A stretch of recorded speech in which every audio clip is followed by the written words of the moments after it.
sahabat jadi kita jumpa lagi dengan saya. Salam sejahtera buat kita semua. Pada kesempatan kali ini saya mau bercerita mengenai how I infected COVID-19. Jadi saat ini, hari ini tanggal 8 Januari 2021, saya masih isolasi mandiri di rumah. Jadi ceritanya gini, pada tanggal 31 Januari itu hari terakhir di tahun 2020 saya masih bekerja, dan pada saat itu saya merasa badan saya tuh mulai nggak enak, mulai meriang gitu ya. Dari pagi memulai hari kerja itu rasanya badan terasa dingin, tapi mudah berkeringat gitu, tapi nggak panas, tapi merasanya dingin aja gitu udaranya itu ya. Kemudian saya beraktivitas seperti biasa, jadi nggak terlalu saya rasakan, tapi memang kadang dingin terus tapi berkeringat, kadang normal, dan itu waktunya bisa terjadi kapan aja gitu. Setelah selesai kerja, saya seharian itu beraktivitas seperti biasa, dan pulang ya masih merasakan hal yang kurang enak itu ya, badan itu. Karena rencananya malam itu, malam tahun baru, kita satu keluarga mau kumpul, mau barbekyuan, mau udah nyiapin lah segala macam ceritanya untuk seru-seruan gitu, bakar-bakaran. Tapi saya merasa kok nggak ada euforianya, nggak excited gitu untuk melakukan itu. Karena sudah menjadi kebiasaan kita kumpul setiap malam tahun baru untuk barbekyuan, ya sudah saya melakukan aktivitas itu walaupun saya tampak sakit gitu, tampak nggak semangat, saya tiduran, bantu-bantu sebentar gitu. Dan saat itu saya belum tahu kalau itu saya kena virus atau apa. Saya hanya berpikir bahwa mungkin ini gejala tipes, atau jangan-jangan saya kena demam berdarah atau gimana gitu ya. Tapi kepikiran juga mungkin cuma masuk angin gitu. Jadi ya saya anggap biasa saja. Udah, malam tahun baru dilalui dengan lumayan ya, seru, makan. Setelah tahun baru kita bubar kembali ke rumah masing-masing. Esokan harinya keadaan itu terus berlangsung. Badan saya tuh tetap merasa nggak enak, tetap dingin tapi berkeringat, terus kepala pusing gitu ya, seputar sini tuh rasanya pusing, kalau dipegang tuh sakit gitu. Saya paling hanya minum obat-obatan flu biasa yang ada di rumah lah ya. Saya masih belum curiga. Itu hari Jumat kan, tahun baru itu, dokter juga tutup. Saya mau ke dokter juga dokternya tutup. Ya sudahlah, besok saja gitu. Nah, besoknya tanggal 2 siang-siang saya pergi ke dokter sekitar pukul 10:30. Dokter memeriksa kondisi saya, bertanya ini itu segala macam. Dokter hanya bilang, kamu kuat badannya, gak apa-apa karena gitu. Tapi di penutup pemeriksaan itu dokternya bilang, ini saya siapin surat pengantar untuk tes swab antigen ya, barangkali diperlukan nanti. Langsung aja bawa surat ini ke lab ini gitu. Saya bilang, apa perlu dok? Dokter bilang, ya buat jaga-jaga aja, antigen ini murah kok begitu. Saya bilang, oke dok, makasih. Udah, kemudian saya pulang. Saya masih belum berpikir bahwa saya terinfeksi COVID.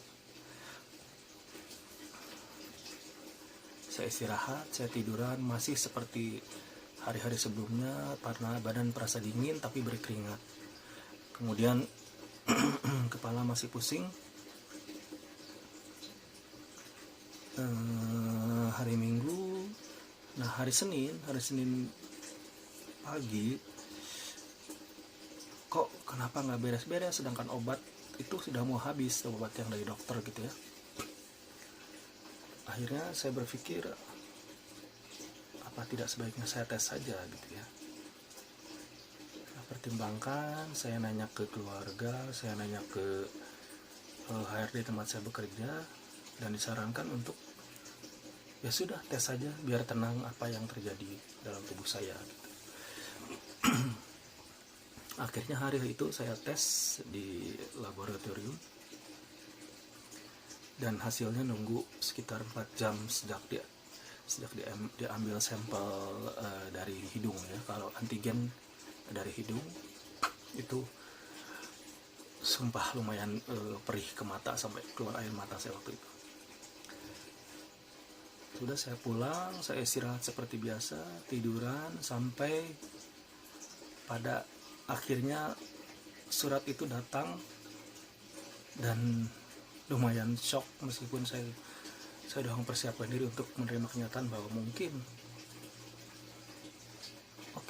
fine, mungkin saya kena COVID gitu. Tetapi pada saat membaca surat itu lumayan shock, lumayan stres, lumayan kaget gitu. Oh my god, positif.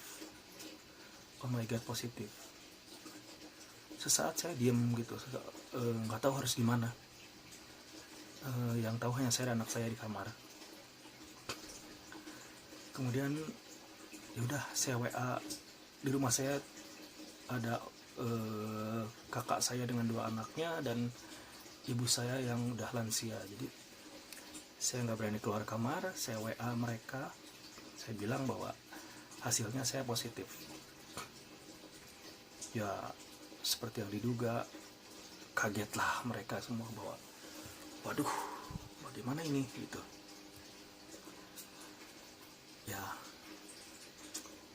akhirnya saya mengunci diri di kamar dengan bingung, WA atasan saya tempat bekerja, WA bagian HRD, kemudian ya saya cari-cari informasi harus seperti apa gitu. Dan kakak-kakak saudara-saudara saya yang lain menyarankan saya udah isolasi di rumah saja. Tetapi yang saya pikir adalah bagaimana dengan anak saya, bagaimana dengan kakak saya, ponakan saya, apalagi ibu saya yang sudah lansia. Saya bingung harus bagaimana. Takut mereka terinfeksi, tertular gitu. Sudah malam itu berlalu dan kakak saya meminta saya untuk tidak keluar kamar. Makanan akan disediakan di depan pintu kamar. Semuanya harus terpisah, harus di dalam kamar, tidak boleh keluar gitu ya. Kebetulan di kamar punya kamar mandi sendiri, jadi tidak terlalu repot kalau untuk ke air sih gitu. Besoknya hari Selasa, hari kedua pasca saya mendapati surat saya positif, saya memutuskan anak saya untuk coba juga di antigen gitu ya. Saya suruh tes antigen, akhirnya dia berangkat sendiri ke sana, ke lab. Setelah dites, ya masih menunggu. Ternyata sambil pulang anak saya bertanya ke bagian lab, papi saya positif, apakah bisa diisolasi di mana? Kemudian petugasnya bilang, oh bisa kok, datang aja ke rumah sakit ini, rumah sakit besar di sekitaran rumah, dekat rumah ya, mungkin sekitar 20 menit dari rumah. Di sana bisa kok katanya, bawa aja hasilnya dan sebagainya ke sana. Oh oke. Anak saya pulang membawa kabar itu dan saya merasa saya lebih baik saya keluar, mengisolasi diri di rumah sakit atau di manalah, pokoknya jauh dari orang-orang begitu. Saya pikirin seperti itu. Tetapi pada saat saya berkemas untuk menuju ke rumah sakit itu, sekalian membawa barang keperluan, pakaian dan sebagainya untuk selama diisolasi. Selama proses pengemasan itu, anak saya terima WhatsApp dari pihak lab yang menyatakan bahwa dia juga ternyata positif. Kagetlah saya, waduh, bilang, bagaimana ini? Saya jadi ragu-ragu untuk mengisolasi di rumah sakit karena anak saya tanpa gejala. Tidak mungkin diisolasi di rumah sakit, karena isolasi rumah sakit khusus untuk pasien yang bergejala kan, karena terbatas gitu ya. Jadi dipilih itu, nggak sembarangan bisa ikut isolasi itu. Setelah mengetahui anak saya positif, keluarga saya yang ada di rumah akhirnya melakukan swab antigen juga gitu. Jadi sementara mereka belum ada hasil, saya tetap di antara anak saya, yang anak saya bilang, udah papi tetap aja diisolasi, nggak apa-apa, aku di rumah sendiri gitu. Saya pikir oke lah, karena anak saya cuma OTG dan saya ada gejala, takutnya malahan menambah parah yang di rumah gitu. Akhirnya saya kita ke rumah sakit. Di rumah sakit setelah cek daftar segala macam, ternyata harus waiting list, dan waiting listnya itu entah sampai kapan kita nggak tahu, karena ternyata penuh juga. Kemudian saya bertanya ke pihak rumah sakit, sebaiknya bagaimana ya gitu. Pihak rumah sakit bilang, bapak silakan coba rumah sakit ini, rumah sakit negeri yang terbesar di Bandung gitu ya. Mungkin di sana masih ada, karena di sana lebih luas, lebih banyak fasilitasnya.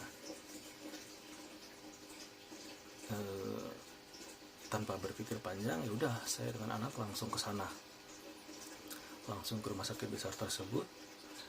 Setelah datang, masuk ke ke IGD penanganan khusus mengenai suspek COVID gitu. Saya diperiksa di sana. Sebentar sih diperiksanya, tapi nunggu yang lama itu, nunggu keputusan apakah saya bisa diisolasi di sana atau tidak.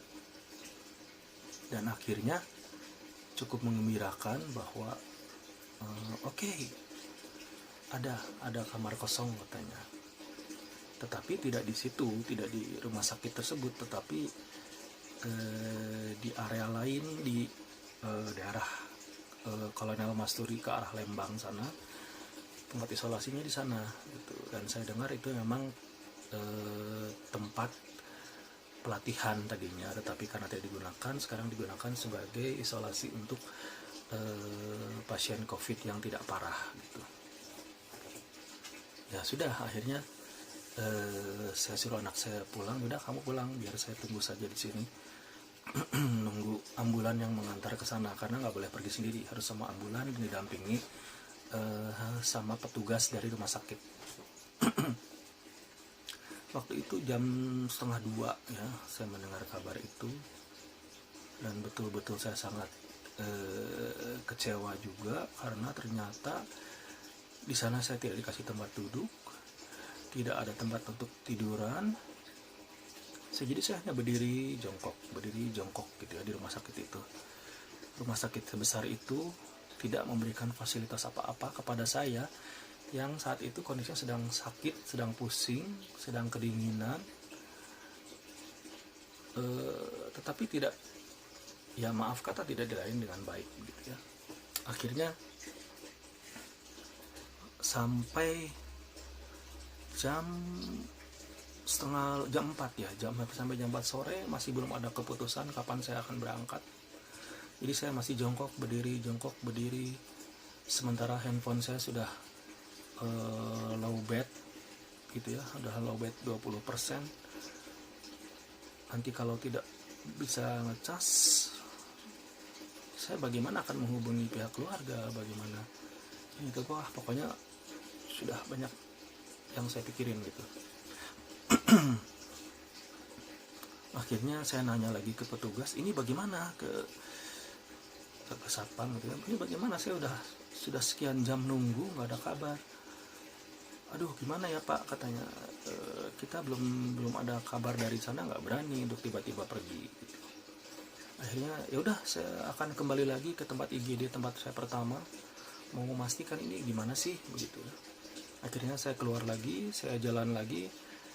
Bayangkan itu dalam keadaan saya pusing, saya kedinginan, saya keringat dingin. Saya balik lagi ke ruang IGD yang jalannya muter gitu ya, mengelilingi gedung. Dan sampai di sana ternyata sudah tutup. IGD khusus COVID-nya sudah tutup. Dan saya nanya satpam yang jaga di sana pun, mereka dengan enaknya menjaga, oh maaf Pak, sudah tutup, kita tidak tahu, silakan Bapak datang lagi saja besok. Really? Are you sure you say that? Dengan kesal, akhirnya saya balik lagi ke tempat saya tadi nunggu tanpa ada kursi. Saya bilang, di sana sudah tutup Pak, bagaimana ini? Gitu. Ya sudah sebentar lagi Pak, tunggu aja, tadi dokternya nyari Bapak. Ya udahlah, saya masih bersabar untuk menunggu. Akhirnya sekitar pukul 4:30 lebih, dokternya datang menemui saya. Dia bilang, Pak, maaf, dari sananya, dari tempat Kolonel Masturinya tidak ada konfirmasi. Saya telepon tidak ada yang angkat, tidak ada konfirmasi bahwa akan menerima tambahan pasien untuk sore ini. Jadi sebaiknya Bapak besok balik lagi saja ke sini pukul 11, nanti pasti akan berangkat. Hah? Saya kaget, kesal, marah gitu ya. Dokter jangan main-main ya, saya bilang. Saya nunggu dari jam 1:30 di sini tanpa duduk, tanpa ada tempat tidur, dan sekarang dengan begitu saja disuruh pulang dengan alasan yang tidak masuk akal, padahal tadi sudah confirm bahwa akan ada tempat gitu.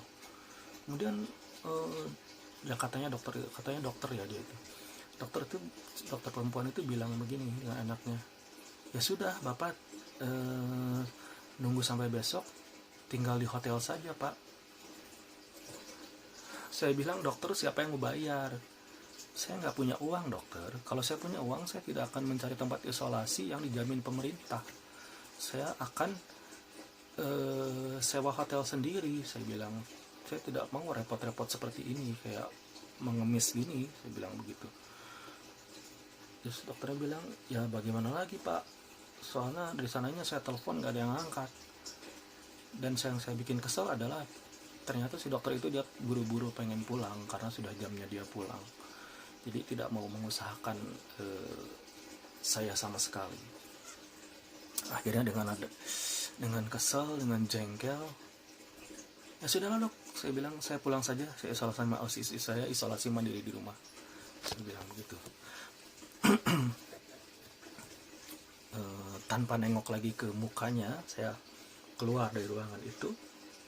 Saya diam di luar. Saya untung handphone saya masih bisa untuk menghubungi ke rumah. Saya minta anak saya menjemput lagi. Saya tidak berani naik Gojek atau apa karena takut menyebarkan virus. Jadi saya nunggu anak saya, kira-kira datang jam 5:30 lebih baru nyampe, karena lumayan jauh dari rumah saya ke rumah sakit itu. Dengan ada kesal, akhirnya dengan kesal saya pulang dan ternyata orang rumah hasilnya adalah semua negatif kecuali saya dan anak saya yang positif. Saya sampai di rumah dan kakak saya ngasih tahu bahwa mereka akan ngungsi ke rumah kakak saya yang lain, jadi akan ditinggal di rumah saya dan anak saya saja. Makanan dan keperluan saya akan disuplai setiap hari obat-obatan dan sebagainya akan disuplai setiap hari. Aduh, itu benar-benar stres, tapi saya berusaha untuk tenang, berusaha untuk rileks, berusaha untuk mengendalikan keadaan gitu ya. Ya, beberapa teman saya yang mengetahui keadaan saya, ada beberapa orang yang bolak-balik terus nge-WA saya, nanya saya kondisi saya, nanya ini itu, memberikan masukan, ini itu, memberikan saran, memberikan saran obat, ini itu. Itu benar-benar membuat saya, kepala saya pusing gitu ya. Jadi saya harus baca WA atau itu, mata saya benar-benar menjadi pusing. Dan saya mohon maaf ke teman-teman saya yang WA-nya saya abaikan, saya balas lama, atau saya jawab hanya dengan ya thank you.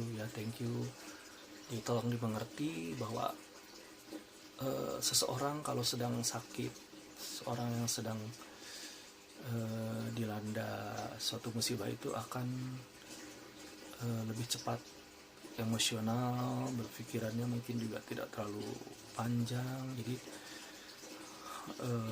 tolong dimengerti bahwa kalau ada orang yang sedang sakit atau yang sedang tertimpa musibah itu jangan terlalu banyak WA gitu ya. Jadi cukup nanya kabar bagaimana, oh oke, semoga cepat sembuh ya, God bless you, itu sudah sangat membantu. Jadi tolong pengertiannya untuk kalau ada orang lain yang sama kasus seperti saya yang sedang sakit, itu jangan terus di WA nanya itu, nanya ini, nanya itu, lagi gejalanya apa. Padahal sudah dijelaskan bahwa saya tidak ada gejala apa-apa, hanya meriang saja, tidak kehilangan penciuman, tidak kehilangan perasaan, tidak kehilangan selera makan. Itu normal saja, hanya meriang aja gitu ya, dan pusing gitu, itu aja. Tapi terus ditanyakan itu kan membuat saya stres gitu ya. Jadi sekali lagi saya mohon maaf ya, terima kasih atas perhatiannya. Nah, kemudian saat ini saya sudah kondisinya baik-baik saja. Dan oh ya, saya waktu itu langsung lapor ke puskesmas bahwa saya adalah penderita COVID positif berdua dengan anak saya. Dan dari pihak puskesmas memberikan kesempatan untuk tes swab PCR secara gratis, tetapi diadakannya cukup jauh tempatnya, itu di Stadion Jalak Harupat. Ya, karena saya memerlukan itu untuk mengetahui kondisi perkembangan saya dan anak saya, akhirnya saya melakukan tes itu. Dan kemarin tanggal 7 tesnya, jadi masih nunggu hasil. Semoga sudah lebih baik, tetapi entahlah, mungkin agak lama hasilnya, tidak apa-apa, karena banyak sekali kemarin yang antri di sana, bukan cuma saya dan anak saya. Jadi saya cukup mengerti gitu ya, kalau antriannya panjang, hasilnya lama, itu saya cukup mengerti. Kemudian melalui video ini saya juga mau berpesan kepada teman-teman yang menyaksikan video ini, jangan sepelekan COVID. Jangan anggap COVID itu adalah hanya rekayasa, hanya konspirasi politik, mengada-ngada, bla bla bla bla. Go to hell. COVID itu benar, saya sendiri yang sudah mengalaminya, dan meskipun saya gejalanya ringan, itu cukup membuat saya drop, membuat saya stres. Saya tidak bisa bekerja, saya tidak bisa beraktivitas normal gitu ya. Jadi betul-betul jangan sepelekan COVID, meskipun sekarang sudah ada vaksinnya. Semoga vaksinnya itu betul-betul bisa bermanfaat. Jadi jangan sepelekan COVID. Dan ingat selalu untuk kalau bepergian atau keluar rumah, dan kalau bisa sih di rumah juga kalau sedang ada berkumpul bersama keluarga tetap menggunakan masker, karena kita tidak tahu sih kita bawa virus atau tidak. Jadi sebaiknya gunakan masker itu, cuci tangan, hand sanitizer itu standar ya. Jadi sekali lagi tolong perhatikan protokol kesehatan. Melalui video ini juga saya ingin mengucapkan terima kasih kepada saudara-saudara saya, kakak-kakak saya yang sudah mendukung, mensupport saya, memberikan mengantar makanan setiap hari ke rumah, memenuhi kebutuhan saya sehari-hari. Itu luar biasa, kekuatan sebuah keluarga itu luar biasa. Jadi terima kasih. Tuhan memberkati kita semua. Semoga kita semua selalu sehat dan kita bisa berkumpul lagi seperti biasa, ngobrol lagi, bercengkrama, bercerita segala macam ya. Jadi itu semoga COVID ini cepat berlalu. Ya, demikian pengalaman saya yang saya sharing di sini. Semoga bermanfaat buat teman-teman. Oh ya, jangan lupa jika kamu menderita virus COVID ini, untuk selalu jaga kebersihan, minum vitamin, minum suplemen, makan buah-buahan, makan sayur-sayuran, jangan makan daging merah, jangan makan goreng-gorengan karena dia akan menyebabkan batuk tenggorokan gitu ya. Jadi mendingan nanti sajalah goreng-gorengan, stop dulu. Jadi sekian sharing saya, semoga bermanfaat. Sekali lagi tetap jaga kesehatan, jaga kebersihan, selalu pakai masker, jaga jarak. God bless you.